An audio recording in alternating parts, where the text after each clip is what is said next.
Stay hungry, stay foolish. Today's book is a provocation. Its goal is to help you increase your CQ and your organization's CQ. It encourages you to integrate both wonder and rigour in your daily life in order to produce new and novel products, services and experiences that deliver greater value to your community and your organisation. To this end, you'll gain 3 major tools from this book: catalyzing inquiry, integrating improvisation, and elevating intuition. When you build these 3 practices into your work on a daily basis, you will discover true creativity and its output, innovation. We welcome author of The Creativity Leap, Unleash Curiosity, Improvisation and Intuition at Work, Natalie Nixon. Welcome to the show. Thank you, Aidan. It's great to be here. Natalie, one of the overarching themes that always comes out of innovation is that innovation happens at the intersections. And I love to speak with authors and creators and consultants like yourself, because oftentimes your background is very at the intersections, and you call yourself a great thing. You say you're a hybrid. Let's start with a little bit of background about you as a hybrid. It took me a while, I have to admit, to commit verbally, outwardly as a hybrid thinker, because as so many of us have experienced, we very soon after elementary school, especially after middle school in the States, we're told we need to start to focus and narrow and specialize. And as you think about the highest achievements in academia, the doctorate level is all about proving, demonstrating that you've mastered a very specific area that will be a contribution to the field of knowledge.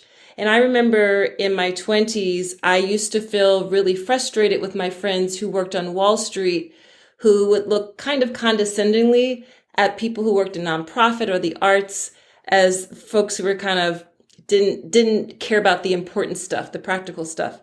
And on the other hand, I thought that my friends who worked in the arts and nonprofits were a bit naive when they would say things like people who worked in corporate were working for the man. I always understood the intersection. I always understood the copaestheticness of it. And so, my background is I'm American. I'm from Philadelphia on the East Coast of the United States. And I share about in the book, The Creativity Leap, that I went through 4 different types of schools by the time I graduated from high school, which really exposed me to quite a bit. So I grew up in a city, which I think matters. It really exposed me to quite a bit. I'm African American. I grew up in a home full of music. My mother's interest was classical, European classical. My father was he was a jazz head. He also played acoustic upright bass. He learned that in the service after high school. And my parents really were, they were compassionately strict parents, right? They had rules, there were guidelines, and they also encouraged us to the utmost to be ourselves. And I started studying dance from age 4. I'm a self-described nerd. That started, I loved school growing up. I was also really athletic. That was a bit of my hybridness as well. And a big turning point for me was in college. I got to the point where I had to decide, what am I going to major in? Had no idea, and called home in tears, as I refer to it, a first world problem.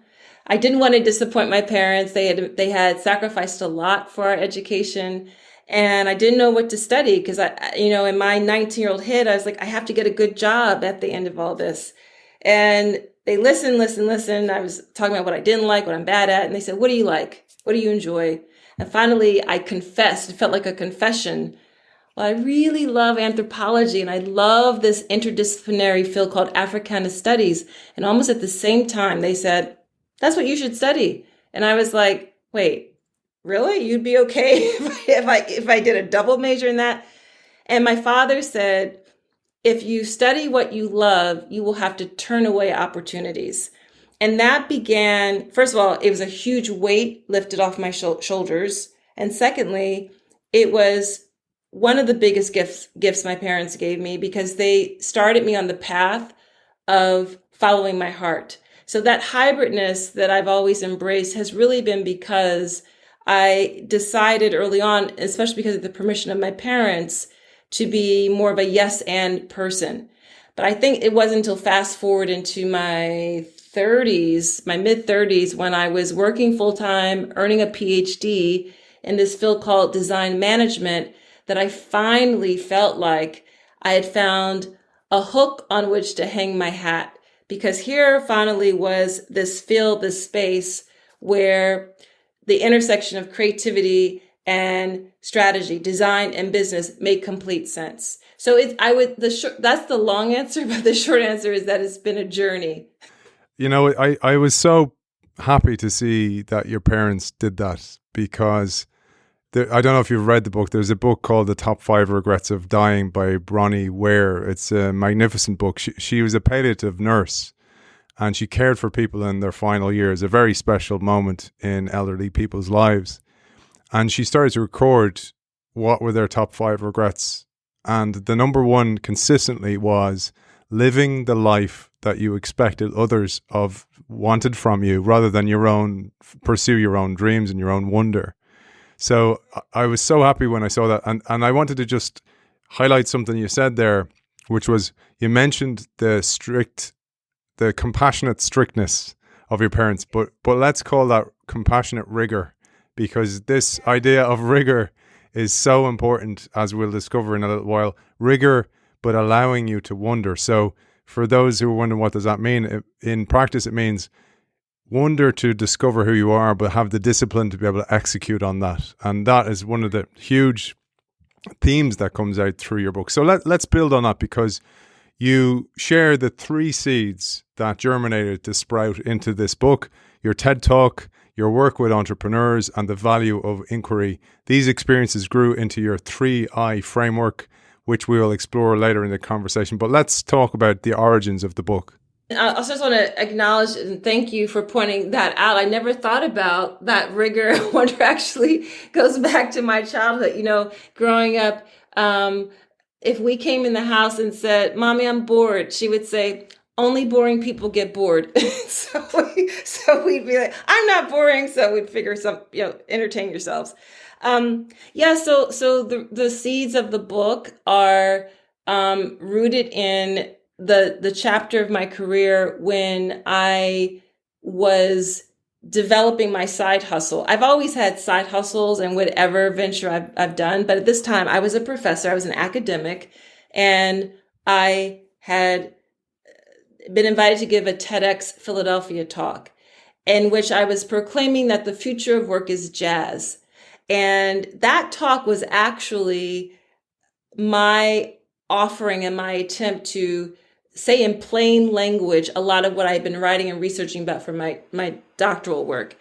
And after I gave that talk, I started getting invited into companies to help them design more improvisational ways of working, because my perspective is that the most innovative companies and organizations are actually improvisational. And we can talk about that a little later too. But I started getting invited to companies to speak, to facilitate, to consult. And at one point, my husband, John, said, "Babe, this is a thing. You need to formalize this." And thus was born Figure 8 Thinking, a side hustle totally at the time.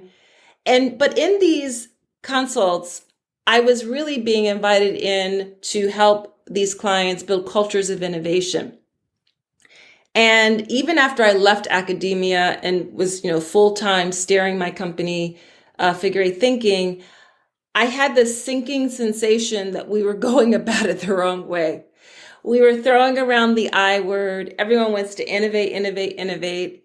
And I was observing in the range of clients I had that had different definitions of it. We often internally were like missing each other. We were kind of talking about it in different ways. And I also understood, so while I had this criticism, I also realized I can't critique the current state without offering an alternative way to think about this. And so I noodled on it for several months, and I realized I think what I'm really talking about is that we should be starting with creativity. However, in the hollowed halls of corporate America, if you say the word creativity out loud, if you lead with creativity, People look at you like you have three heads because people don't really understand creativity. People assume that creativity is something that only artists do. You hear remarks like, oh, I'm not creative because I can't fill in the blank, paint, sing, draw, act, dance, right? We also, in a lot of our organizations, we say things like, oh, the creatives will take care of that later. It's kind of like lipstick on a pig after the more important stuff is being done. And the creatives typically are people who work in the design capacity, branding, graphic design, that sort of thing. And in my noggin, I was like, this is all wrong. But then I started to say, okay, so what's a simple, accessible way I could explain that creativity is actually the engine for innovation? So a big seed of the book came out of my practical experience of advising leaders at companies about, what's your next? How do you build a more collaborative working environment? How do you figure out how to see what in drawing and art, it's called the negative space, the in-betwixt bits and pieces. So that's what started it. And because I am a nerd, I'm slowly calling myself a philosopher because I actually do think in a lot of ways that at the end of the day, that's a lot of what I love to do. I realized that I think creativity, the first part of how I was thinking about creativity was this idea of flow, which a lot of us, we're familiar with that way of thinking about it. But I wanted to give some very practical, concrete ways of thinking of it. And in my doctoral research, I attributed a lot of my understanding of improvisation to someone you and I both know, Dee Hock. And Dee Hock's work, blew my mind because of this notion of chaotic systems, that that all complex systems, creativity is a complex system, improvisation is a complex system, have both some chaos and some order. And so you see, fast forward, how deeply influenced I have been by Dee Hock's work, because I ultimately said, okay, the way I want to explain what creativity is that it's about toggling between wonder and rigor to solve problems. Full stop. And then if you start thinking about creativity in that way, then you realize, okay, to be an incredible engineer, scientist, corporate accountant, plumber, farmer, you must be super creative. The second reason I wrote the book was I'm a global keynote speaker, and I use my speaking to prototype ideas. Every time I have an opportunity to speak, I think, what's another way I could frame this or think through this idea? And that's what I deliver. And I was prototyping these ideas around creativity in a lot of my keynotes, and audience members would often come up and say, that was amazing. Where can I read more about this? And I blogged for Inc.com, but I quickly realized I needed one repository, one place for my intellectual capital, for my IP. And so that was another big reason to write the book, so that when people say, oh, that was really cool, where can I learn more about this? I could say, here you go, here's a book, read on. I love that. And I just wanted to emphasize a couple of things. Firstly, Dee Hock, likewise, and I was just saying to you before, I usually put the author's book behind me, but I have yours digitally because this was an impromptu opportunity and I just dived on it. So I read yours digitally, but I put up Dee Hock's books behind me just to recognize him. He's still going. He's 94. Last I spoke to him, he was still writing. And I think that being driven by a purpose is such a great way to keep yourself alive mentally, and actually just have a reason to live, is so important. But coming back to you, because the real serendipity, the serendipity this show provides, and yourself, the more dots you collect, the more opportunity for the dots to connect. And I have a weekly practice of writing like you, and I was writing my article last week before I started reading your book, because I only started reading it on Friday. Today's Tuesday for those people watching. That's the day we're recording on. So I only had a few days, and I really carved time from wherever I could to actually read your book. And I was even going towards traffic when I didn't need to, so I'd get stuck in traffic and pull out the iPad. So I got there. But the serendipity I was going to talk, it was on the show 2 weeks ago, we had Bethany McCullen, who was the author and journalist who broke the story on Enron's scandal.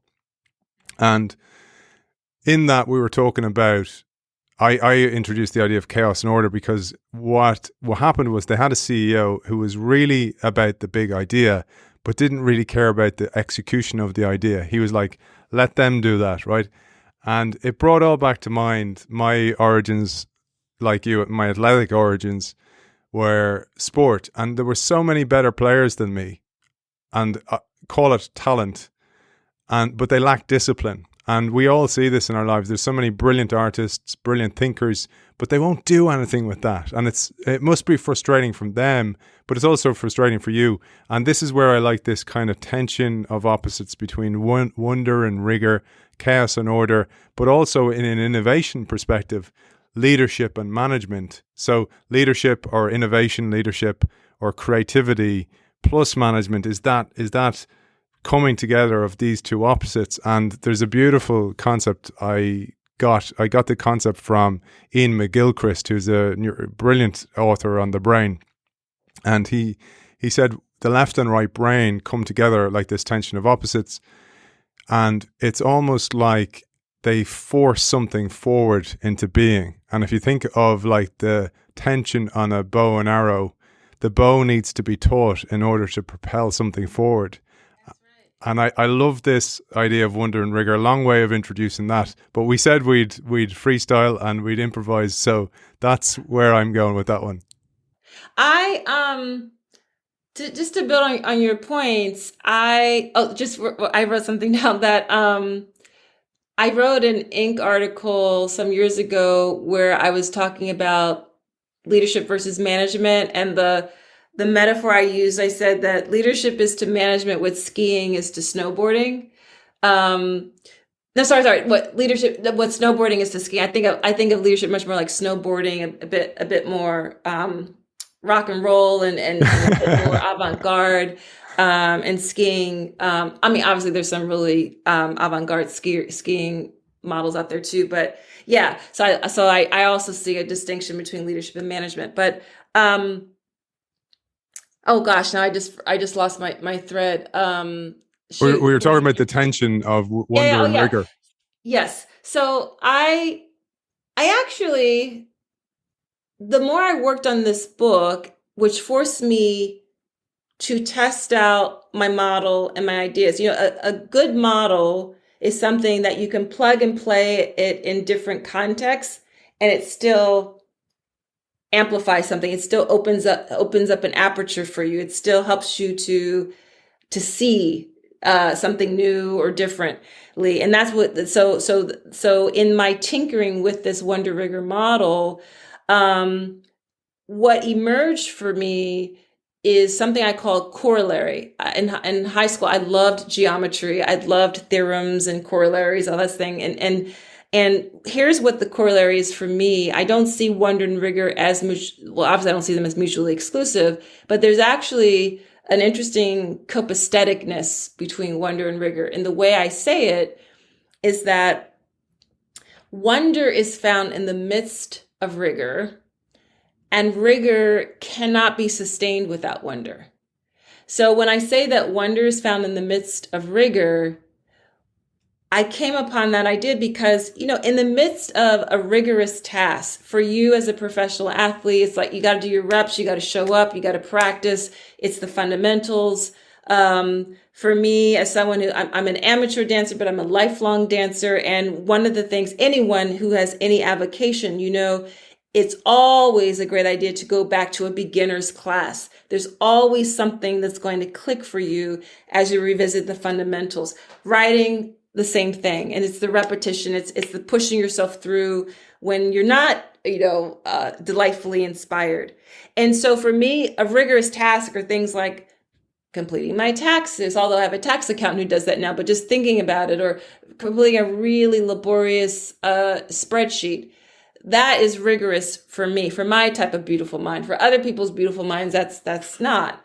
But for mine, it is. And it's often in the midst of that rigor that an idea emerges, that there's something that's like, you have those moments in the midst of rigorous fundamental tasks. And I talk about rigor as being about discipline, focus, time on task, repetition. It's not particularly sexy. It's often very solitary. Wonder is about audacity and deep curiosity and blue sky thinking and awe and pausing. And so when I say that wonder is found in the midst of rigor, that's what I'm referring to. And when I say that rigor cannot be sustained without wonder, I'm speaking especially to those of us who may work in or lead organizations where there's just like a churn of work, right? Where you go from in our pandemic times, you go from Zoom meeting or Teams meeting or Skype meeting to meeting to meeting, and all in the efforts to attempt to innovate. But the thing is, that's not sustainable. We will burn out. And there's all this research now. Deloitte actually put out a study earlier in mid 2021. Their sample size was like 1,000 people, and they learned that 72% had experienced burnout. And now we have this whole term called the Great Resignation, right? Where people are also having, because of burnout, having these kind of existential moments about what matters. So we must build in and design wonder into our spatial environments, into our time. And but we also need rigor, because if you're constantly being audacious and curious and full of awe and in the clouds, you don't have that anchor to make it real, to manifest it so that it scales. And if you're only in the weeds all the time and churning, A, it's exhausting, and B, it never kind of amplifies into the magnificence that all great innovation is. So you really need both. I love that idea of wonder and rigor, and it reminded me of, there's a quote by H. Jackson Brown, and he said, "Talent without discipline is like an octopus on rollerblades, lots of movement but no direction." And and I thought about that. Actually, it's like wonder without rigor is the same thing. There's lots of thoughts, but there's no delivery on those thoughts, and we all know those people, and perhaps you're that person. And I think that's, for me, it's one of the things I emphasize with my children. Like, so if they're going, "Oh, I hate this subject and I hate that subject," I go, when that happens, push through it, because that will happen. That happens, Daddy, I work like you as a consultant and a keynote speaker. The keynotes are great because they're wonder, they're delivery of wonder. But behind that's all the admin and the bookings and the invoicing and the PO numbers and all that stuff that goes with it. And I explain that to them. I go, so what you're building is for the future of this, because we're going to work in a gig economy, in a knowledge economy, and there's a likelihood you're going to actually be a consultant in the future. So I try to get them to lean into that idea of rigor and discipline, because discipline's got a bad rap as a word. We tend to think of, I was disciplined for doing something wrong. But I wanted to just highlight one nugget. If anybody listening, if there's one line you take from this kind of encapsulates everything, and I'll let you dissect it a bit, Natalie. It says, you say, "The first step is making creativity a resource that is accessible to all the people in your organization. Defining creativity as a competency consisting of wonder and rigor and exercise through inquiry, improvisation, and intuition is one way to democratize it. Viewed from this lens, creativity becomes accessible to all, available to all." That's the main point of your book, is that you want a culture of innovation, but you don't allow people to access creativity, which leads to innovation. I'd love you to dissect that. And I wrote it down this time so I won't forget my train of thought. But I just want, in addition to your wonderful octopus on roller skates visual, Picasso. I quote Picasso in the one of those front pages of the book. He famously said, "Inspiration exists, but it has to find you working." Right? It's not some magical muse that comes from the clouds, right? You got to be grinding. You got to be showing up. That's the rigor part. And your point about the word discipline, which is a word that we have. I don't know. We just don't embrace discipline. but I love etymology. I love thinking about the roots of words and their meaning. And root embedded in the word discipline is disciple, and disciple is a student, right? So discipline is fundamentally connected with learning. You can't learn if you're not making mistakes. You must. That's the best way to learn, when you mess up, when you make a mistake. And discipline is the, it's the packaging for learning. It facilitates learning. You must have that. And let me just say one more thing before I answer your question about the three I's. One additional point is that we often are conflating rigidity for rigor, right? Like when we're rigid, that's when we say, okay, this was our plan. Even though all signals and alarm bells are going off, we're going to keep to it because maybe we have to save face, or we don't want to admit we're wrong, which is kind of the same thing, or there's already so much money invested in it, right? And we all know how often that story ends. Rigor is contextual. Rigor takes into account context. And I liken it to the furry little groundhog animal. I'm in the state of Pennsylvania. How are you? Yeah, where Groundhog the Day. groundhog peeps up and says, how many more days of winter, but the groundhog is, it's contextual. It's burrowing through, but it's also taking into account the terrain, the environment, and so rigor likes context. So I just wanted to mention that. So with the three I's, I as I was developing these ideas about creativity, and now it comes forward as a kind of a very linear, straightforward way of explaining it, but actually it was an incredibly loopy way of discovery for me. And all researchers know that research is not a straight line. And so the three I's, let me just share first, are inquiry, improvisation, and intuition.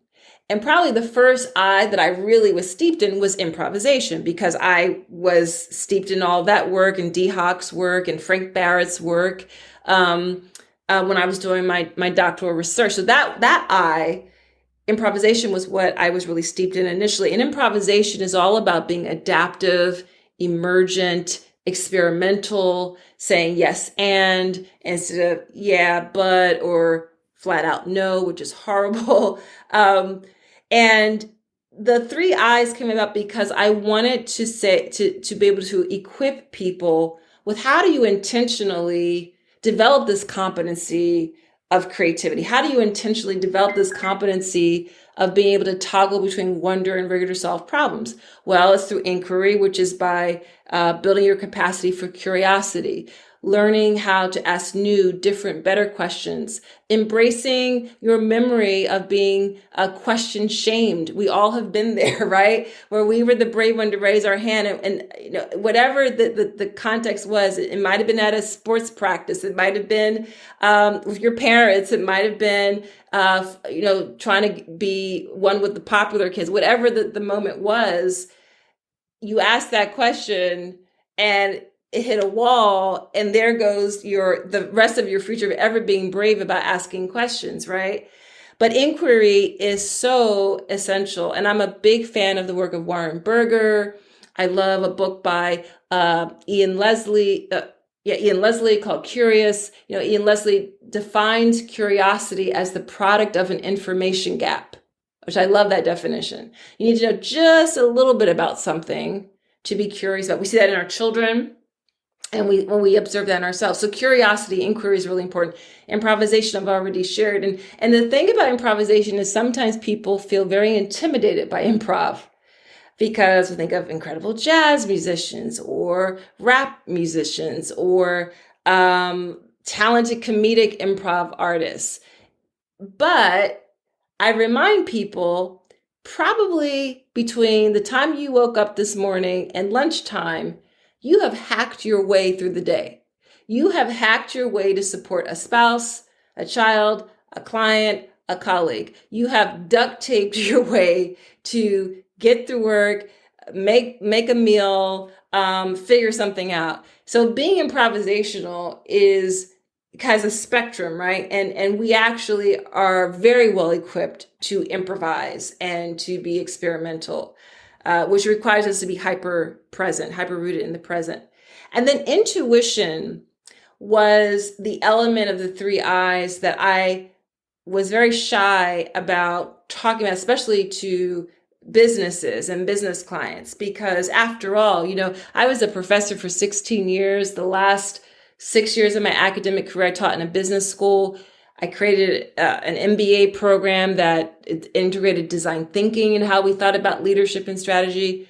And we do not talk about intuition in business school. We do not talk about intuition in medical school or law school. And yet, to a successful entrepreneur, to a successful leader, to all the 50 plus people I interviewed for the Creativity Leap, they all acknowledge the role of intuition in strategic decision making.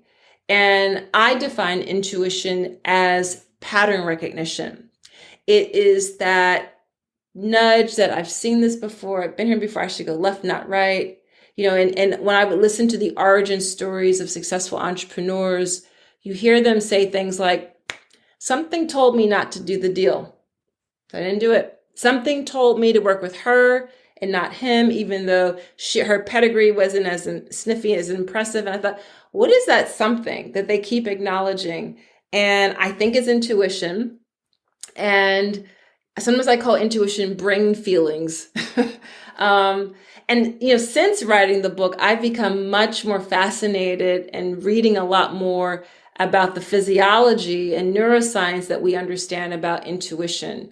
I referenced the vagus nerve in the book. So the vagus nerve is part of the parasympathetic nervous system. It's actually the second longest nerve in our bodies. The first is the spinal cord. And the vagus nerve extends from our brain down through our heart into our gut. So when we say things like, my gut is telling me, it literally is, right? Or, think on your feet or think of your heart. I mean, it's because we literally have this internal wiring and sense making to do that. And what's really fascinating to me is that the way the parasympathetic nervous system, so the autonomic nervous system, I think has really three components, but I know more about two, which are the sympathetic nervous system and the parasympathetic. And the sympathetic is connected to the amygdala and the reptilian brain, and it's fight flight, it's breed greed. And you think about all those things, that's about expenditures, that's about expenses, that's about reacting. Think about how much of that we do in our daily lives, in our current 21st century Western civilization way of living. The parasympathetic system is all about restoration. It's all about rest. It's all about daydreaming. It's not even about meditation, because meditation requires focus, right? And so it's even since writing the book, it's just amazing to me how even the way my notion of wonder is all about that restorative space and time that we all need. I advocate taking daydream breaks, which can be as short as 90 seconds. If you can afford it, 15 minutes, split the difference, make it 5-minute daydream break. But trying to do that daily is so important. And for me, what it looks like is going outside and looking at the clouds drift or watching an ant crawl. And if it's cold outside, I stand by my window. And what's fascinating is that's actually, we're making deposits back into our system. And so it's amazing how when I go back to the work at hand, I feel lighter, I feel rejuvenated. All of a sudden, that idea I was struggling with gets a little more clear. So those are the three I's: inquiry, improv, and intuition. And my reason for adding on that framework was to give people a way to think about intentionally, toggling between wonder and rigor to solve problems. Now, do you think I'm going to let you away with that answer alone? I'm going to go deeper into these. So, firstly, I love the idea of intuition, and I love the idea of pattern recognition because it connects back to rigour and wonder, where you need to collect the dots in order to connect the dots. You need some patterns in order to recognize them. So you need to do the work. And the second thing was, I'm not sure if you know the work of Joe Dispenza, Dr. Joe Dispenza. If you don't, it is just wonderful. A lot of it's like heart-brain coherence. I do the meditation, the heart-brain coherence meditation. And what's really interesting is you align your brain and your heart, and then you add emotion. So say some things you're grateful for. And the reason why this is so powerful is, so you align your heart and your brain, and then the emotion comes from your gut. So it's a feeling of gratitude for something you're grateful for. But to go back to what you were talking about, thoughts are the language of the brain, but emotions are the language of the body. And they don't speak the same language. And that's why oftentimes we're like going, something's not right here. Just something's not working out. And I think that listening to that, and actually, I didn't tell you this before we started, I have a practice on this show, and the listeners are sick of me saying it, but I wear a pin that reflects the show or some concept that emerges. And I have a massive collection. Again, collect the dots in order to connect them. And I've had this pin for a long time, and I haven't had a need to wear it, but it is, if you can see it here, it's basically an intestine and it's got flowers coming out of it, but around it says follow your gut. And that's, for me, that's what your book said, is that lean into that intuition, because there's knowledge there, there's thoughts there that are trying to emerge, they're trying to speak to you. And I know myself, anytime I haven't listened to my intuition, I've regretted it. And maybe it's, isn't it so weird? Like, it could be a client and you're kind of going, it just doesn't feel like the chemistry's not right. And then you go, you know what? It's X amount of money. I'll do it. And then you go, I shouldn't have done it. It always happens. But I'm going to jump back, because you and I, and just to share with our audience, we love jazz, right? So I'm more into cinematic orchestra, hidden orchestra, kind of remixed jazz. You have a very huge background in the classical stuff, the Motown stuff, and you talked about Frank Barrett, and I've reached out to Frank to come on the show. I learned about his work from you, so I have his book coming. Yeah. So, but what I loved most was this idea. So bringing rigour and wonder to life. So think about jazz, think about improvisation, think about improv jazz. You need to know your notes. You need to know how to play them. You need to know how to just feel where they are in order to improvise. And you mentioned what Frank Barrett calls solo and support. And it made so much sense to me. So when a guest asks me to send my notes ahead of the time, they often react like going, what the hell is this? It's just a stream of consciousness. And what I say is, I actually don't try and ask a question. The way my mental model was, it was like volleyball, and I tee you up to just spike it out of the park but I much prefer the idea of solo support, because it's like, I'll play a little riff and then you'll build upon that riff. And I'm going to do that now, because it's what I try to do with the show. So here's a quote I love, and I'm just going to let you build on it. So I'll do the solo here and you do the support, but you bring it much further. So here it goes. Generating something new and novel starts with a dissatisfaction with the status quo. A superiority complex and a too big to fail attitude put you at a huge disadvantage. The sense of urgency that upstarts and startups have is their elixir. The feeling that competitors are nipping at their heels is their insurance. Absolutely love that. Over to you.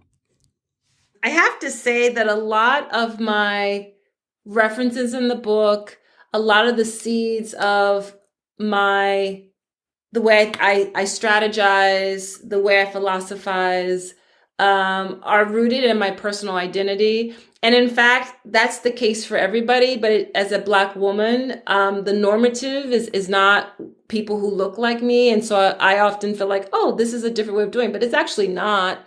So, that reference to inferiority complex and superiority complex comes from an identity and a perspective as a Black American woman, as an African American woman, where, I grew up hearing from my parents, you have to work twice as hard. If you mess up, it's going to be more obvious, because, the reality is in my educational experience and most of my professional experiences, I have been the only one of a few.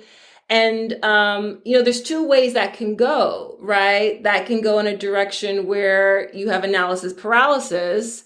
It can go in a direction where you have incredible grit and resilience, which is what's happened for me. And, but when I look at any group of people who have been marginalized, or any person, because I think for all of us, we can all point to a moment in time where we feel like we're on the margins. It could be because of class, it could be because of gender, it could be because of religion, because, whatever it is.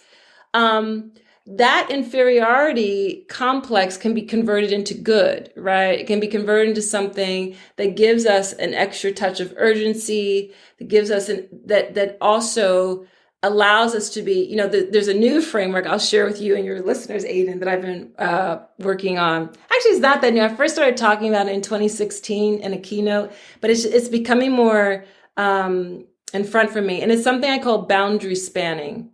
And it's this idea that whenever we are on the boundaries or on the margins, as I just said, any one of us has had an experience where we feel like that actually is an incredible asset. Because when you're on the margins, when you're on the boundaries, you have incredible perspective, right?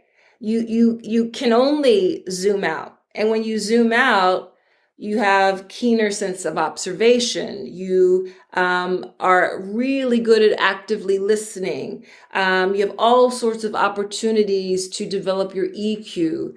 You get really good at anticipating what's next. You develop incredible political savvy because you have to, in my case, read a room within the first 60 seconds, right? And so this idea of being able to leverage an inferiority complex is something that I think we all can embrace. And in the case of business, I absolutely was talking to startups and to people who have to be a lot more scrappy in order to get the funding, in order to get hired, in order to get the meeting, right? And that's an incredible thing to leverage. And similarly, it's a cautionary tale to the behemoths and the folks who own tremendous amount of market share and who always are on stage and always out front and always get the meeting. It's when you look in your rearview mirror and there's no one back there. That's when you got to be on your game. That's when you had to be particularly alert, because that's when the scrappy startups will eat your lunch. That's when when you're unsuspecting that someone who you could have been partnering with, who you could have been collaborating with, goes in a different direction ahead of you. So that observation, which I converted into thinking about strategy and creativity and innovation, the seed of that, the root of that, has been from my own personal experiences. So I wanted to build on that, because you talk about bringing then this to organizations. So building an building an improvisation organization. So an organization that's capable of improvising. And again, we need rigor in order to do this. And one of the things I thought about, a dot I connected, was on the show a couple of weeks ago, we had Hubert Joly, who's the CEO who changed Best Buy. So turnaround king, turned around 5 companies, went into Best Buy in what's one of the greatest turnarounds of the decade in American corporate history. But what he did it through purpose and people. And it reminded me of your La République story, and about how the team in La République prepared for improvisation on the night. They prepared through exercises, but also through an idea of a vision of what they were providing for their customers. I'd love you to share this. République is a phenomenal restaurant in Los Angeles. My friend Adrian Kenton connected me to the amazing leadership and team there. And what I heard from the folks I talked to at Republique is something very similar I heard when I was working with the Ritz-Carlton to understand how they design delight and amazing experiences for their guests. There's so much to learn from the hospitality industry, the food and beverage industry, because their office there's a seamless boundary between what their office is and what their clients are experiencing. So it is in the moment, it is in situ, where they have to be responsive.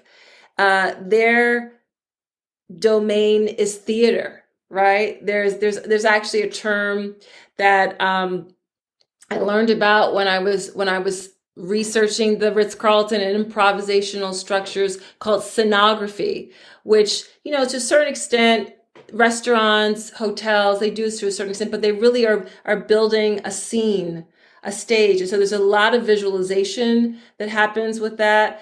And there's a ton of prep behind stage, backstage, behind the curtain, before the first guest arrives, before someone kind of peeks into the window and asks to see a menu.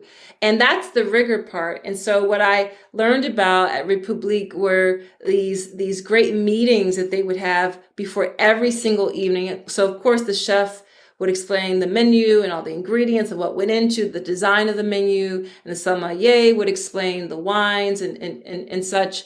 And they would have a chance to interconnect as humans with each other.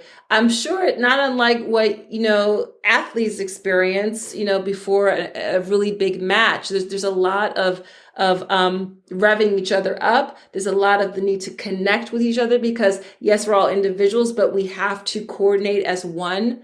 And so they would ask each other a lot of fun, playful, preposterous questions. Like, I think one was like, if you, were stowed away on an island, like what genre of music would you want there to be, or what would be your favorite tunes that you want to have access to, that sort of thing, right? You get to know each other in a really fun and playful and compelling way, and you are in your body, which is actually related to something as we were talking about earlier. We were talking about the vagus nerve. We've become so disconnected from our bodies, and our bodies know before our brains do. Aidan, earlier you were talking about the two different languages of our heart and our brain. But when we are more in our body, when we are more present and feeling, then the gap is shortened between brain and heart, between brain and body. And so when teams that we see in hospitality, in the restaurant industry, when they connect in this way, they end up delivering a much more meaningful experience, similar to the way actors backstage are connected before they go on stage. But think how we miss out on that opportunity in our corporate environments. I like to say that a lot of people are dying a slow death at work. They're not invited to show up fully human. I like to jokingly say we show up to work in drag. It's Joe's best hits, the greatest hits of fill in the blank colleague.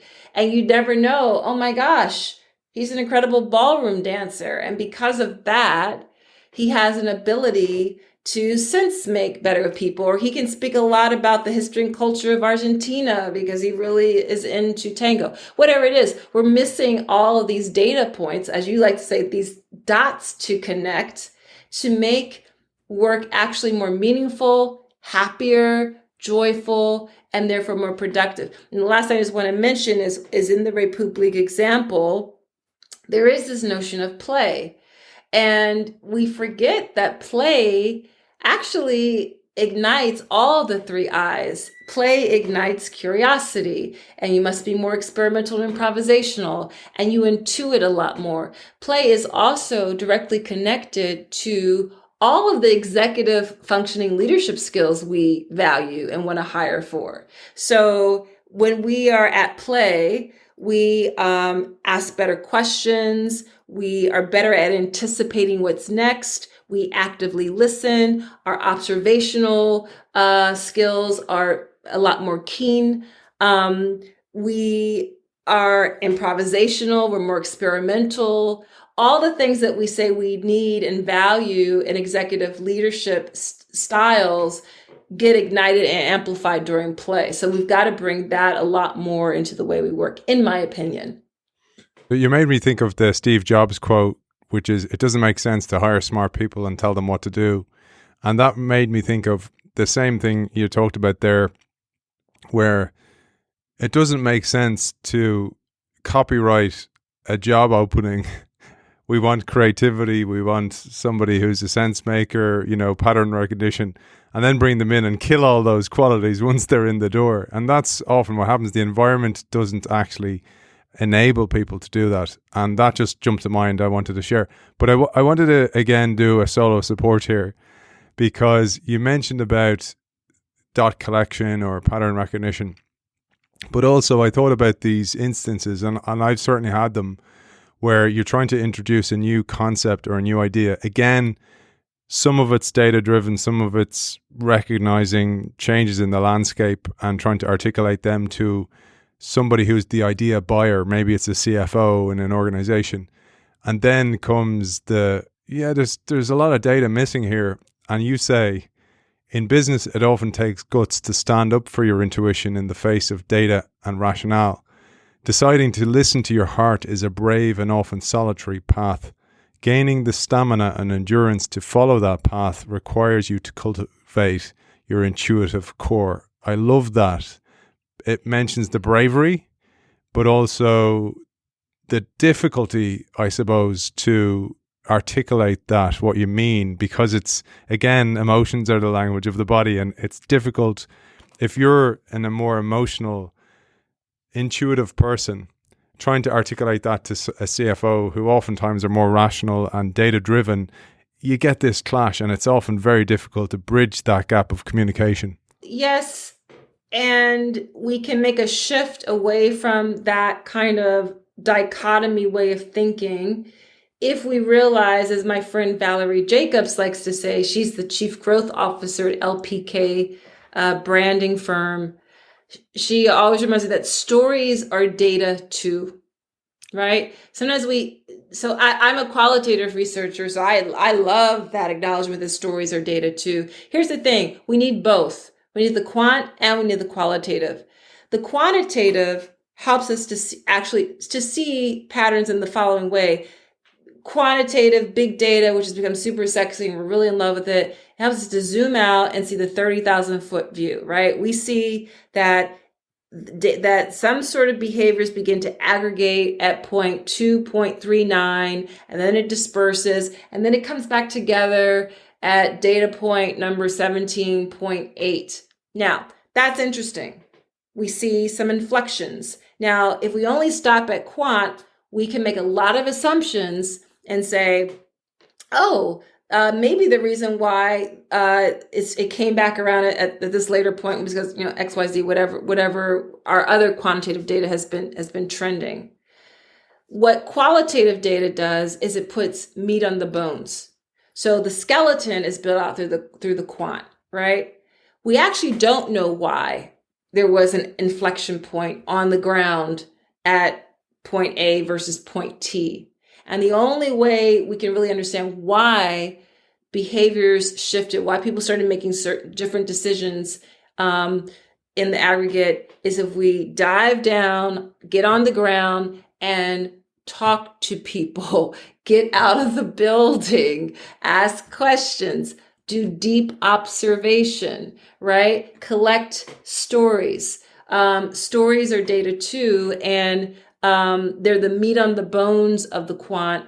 And I've given, I shared a short story in the book about when my dad was dying of cancer. The nurses were often the most phenomenal partners in that journey because they were so up close and in it all the time. And one of my visits to him, I took a breather. He'd fallen asleep. I was out in the hallway of the hospital hall, and I overheard some footsteps.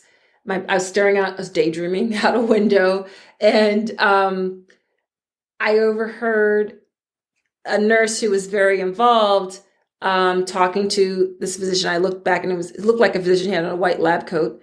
And I heard my father's name being referenced, Mr. Weathers. And I kind of inched forward because, we were in a critical state and, you want as much information as possible. And I saw the doctor kind of dismiss the nurse and say, yeah, well, I need to wait for the test to come back in. And I said, hi, I'm Natalie, it's my dad. And I said, one of the nurses had shared with us, blah, blah, blah. And I started explaining this anecdote, and he interrupted me and he said, that's really irrelevant right now. I'm just going to wait for the test to come in. And I was so taken aback. It felt so dismissive. And I kind of raised up and I said, okay, but those anecdotes, those matter too. Those are important of how my father's responding to certain things. And when he starts to shift behaviors in XYZ. So, and then he kind of caught himself and he paused, and then he went on to my dad's room. But we've all had variations of those kinds of moments where it's so important to be open to marrying the quant and the qual. It's what was in my mind when I said about that CFO. It's the rigor meets the wonder. It's the intuition meets the data. And it's a difficult marriage. And you talk also about being a translator, being a better translator as well. But I'll move on. I was preparing actually for a very future guest, a lady called Nora Bateson. And her dad was Gregory Bateson, and Gregory Bateson was this 20th century philosopher, contributor to anthropology, cybernetics, psychiatry, cognitive science, and a lifelong storyteller. That's how he's described. But there's a quote, and you will love this, right? So I'm thinking about this quote in the context of remixing. He said, "Interesting phenomena occur when two or more rhythmic patterns are combined. And these phenomena illustrate very aptly the enrichment of information that occurs when one description is combined with another." So he said that decades ago. And you say, this is the dots connecting for me, originality is a steep expectation. While toggling between wonder and rigor leads to new and the novel, originality depends on context. Being creative on an intentional basis may be a less threatening endeavor if we allowed ourselves to accept that we are regularly borrowing from one another, ourselves, our histories, and different adjacent cultures. Creativity is about the remix, repurposing, recombining, and reframing. Yeah, and it's about stealing like an artist, as Austin Kleon likes to say, title from his book. It is a lot of pressure to try to be totally original. And if we take that pressure off ourselves, it also means that we are more open to collaborate. We're more open to partner. And that's where that stickiness comes from. The earlier quote you just cited from Mr. Bateson. I think I heard you reference imagination. That only gets accentuated. To a certain extent, when we're to ourselves and dreaming and daydreaming, and it just gets better when we are working with others, when we're playing with us, when we admit we don't know and we ask a question, and the breadcrumbs that can then lead us to. But creativity is all about the remix, and because there's really nothing new under the sun. And once you accept that and acknowledge that, A, it's a lot less pressure on yourself, and B, it's a lot more fun. You think about that, and then you add in wonder. If wonder enables me to look in an industry that's not mine, or as you recommend, attend a conference that has nothing to do with your industry, so then you can start stealing from that industry and start applying pieces, remixing in your own industry. And this is where the book starts to come together. And one of the things you talk about, and I love this, is the idea of remixing archetypes. You say, through metaphor and lateral thinking, archetypes help brand managers think through a problem and sell products on the level of human connection. I love that. And I love this concept of first having the rigor to understand archetypes, and second, having the wonder to be able to remix them. It is all about lateral thinking. And lateral thinking is a term we use a lot in design thinking, which basically Lateral thinking is when you borrow from near and far adjacencies to inform your own sector. So when I recommend that people attend a conference in a totally different industry, or right now, since we're a bit more homebound, you actually could attend a webinar offered in Tokyo if you live in Philadelphia like me, or if you live in Paris, attending something that's happening in Johannesburg. And there's two things that can happen. One is you can absolutely borrow from the ways that they handle, manage, think through similar problems. But the other thing, so there's a convergence thing that happens. Oh, that's very similar. That looks like, that sounds like, that kind of reminds me of when we went through XYZ. And also, it's so liberating when you see something totally different that makes your mind trigger to all sorts of new things. Like, I would have never thought to handle something that way. I mean, all the best innovations, the Post-its from 3M, so that came from experimentation over and over. There was a consistency of a glue that they actually kind of left it to the side, and another engineer or employee at 3M grabbed one of the Post-its and used it in his church hymnal during church service one Sunday, and was, this is cool because it doesn't totally stick to the page and I can peel it off, right? But also the biomimicry that we know helps our aerospace industry to develop. Biomimicry also is the reason that we now have Velcro, because someone was walking through the woods with a fuzzy sweater and it brushed up against one of those burr, spiky, sort of thorny buds, and it's that's interesting. That's another way to think about an adhesive. So if you work in fashion, attending a conference in agriculture, or a talk about plants, if you work in education, attending a talk, a webinar, a conference about the nautical industry, so there's so much that can be learned when we up the ante for our curiosity, when we're open to admitting we don't know, and being prepared for all of the serendipity and the happy accidents that happen when we surround ourselves with people who don't have the same training as we do, don't have the same perspectives. I have one more solo and support for you. And this is at the end of the book. You talk about asking us to make a leap. You ask for us to take the creativity leap, and you say, increasing your creativity quotient, the CQ I mentioned in the introduction, is about building on what has come before you, remixing. And that requires building. Building is ambiguous and messy. While we may start with a plan, plans shift, agendas change, and assumptions are challenged. Creativity's ROI is return on inquiry, on improvisation, and on intuition. These returns can be scaled to benefit you personally as well as organizationally. There are 3 leaps you encourage us to make regularly in order to optimize our creativity ROI. Let's share these 3 leaps and then we'll wrap up the show.